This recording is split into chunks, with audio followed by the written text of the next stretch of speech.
Hi everyone, it's Stephanie here and welcome back to Camp Create. In today's activity, we are going to be doing masking on our cards, and I'm going to be doing that with a large background stamp.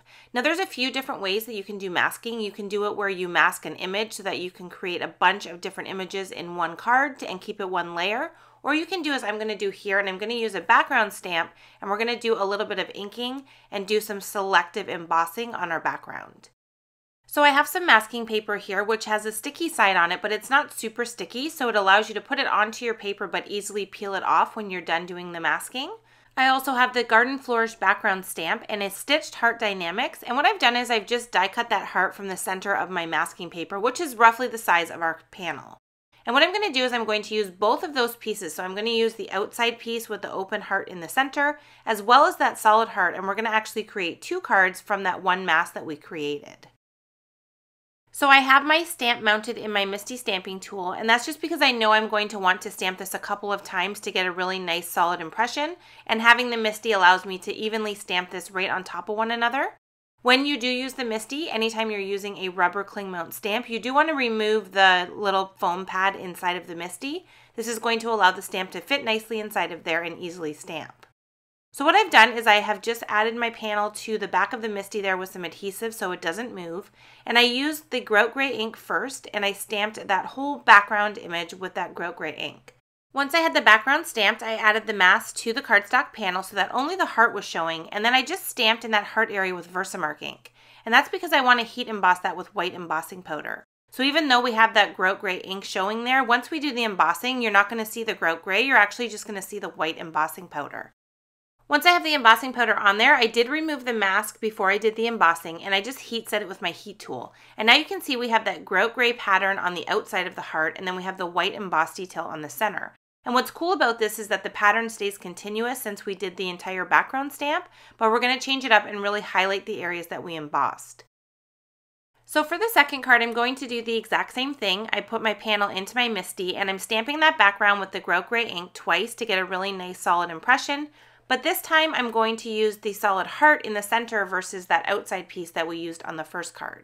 So I'm going to go ahead and I'm going to place this onto my panel, getting it straight and in the center.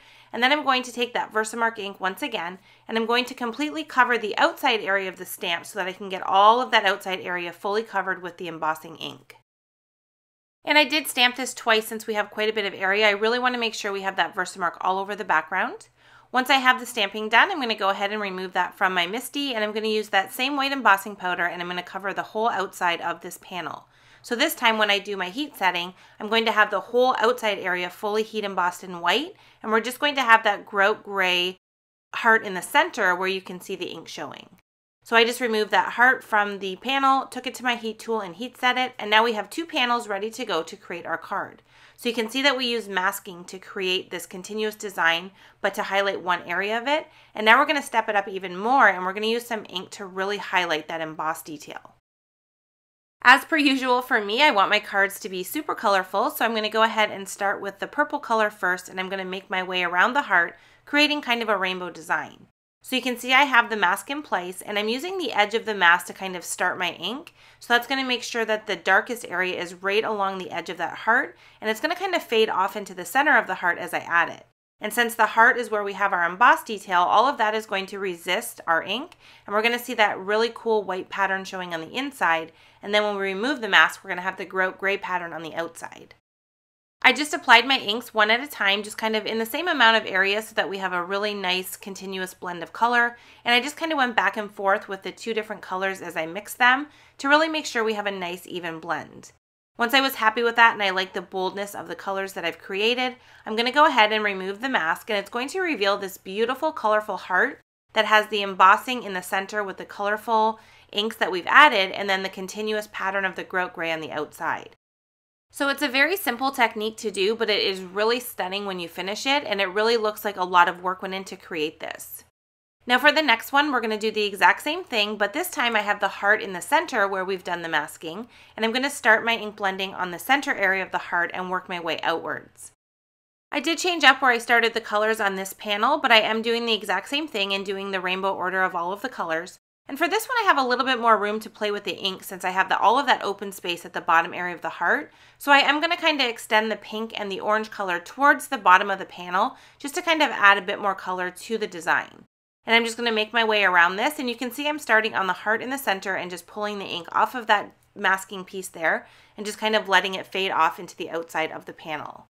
Once I have all of the colors on this one, I'm going to go ahead and remove that mask just like we did on the first one, but this time we're going to have the reverse effect. We're going to have that grout gray pattern showing on the inside of the heart, and then we're going to have that really cool embossing on the outside with all of the color that we've added. So now we need to prepare sentiments for both of our cards. I did pick out my card bases. I'm going to be using a blue raspberry and a razzleberry card base, which I have there on screen. But before I start to assemble them, I do want to get my sentiment created for the first card. This one here I'm going to heat emboss on black cardstock. And I'm using a sentiment from the Greetings and Salutations stamp set. I really love this because it fits perfectly onto our skinny strips Die-namics. So it's quick and easy to stamp out a sentiment and then die cut the little banner piece and add it to a card. I heat set and die cut that off camera, and I'm going to go ahead and start to assemble the two cards. So for this first one here, I'm applying it to the blue raspberry card base, and I decided to go completely flat to the card base and not use any foam adhesive, but I did want a little bit of dimension on the sentiment strip, so I did add foam adhesive to the back of that. I adhered it in place, and now I'm going to go ahead and move on to the second card, and for this one we're going to use the Cheerful Blessings stamp set. I really wanted to stamp a nice bold black sentiment in the center of the heart directly on the panel, and I love how this one looks on the card design.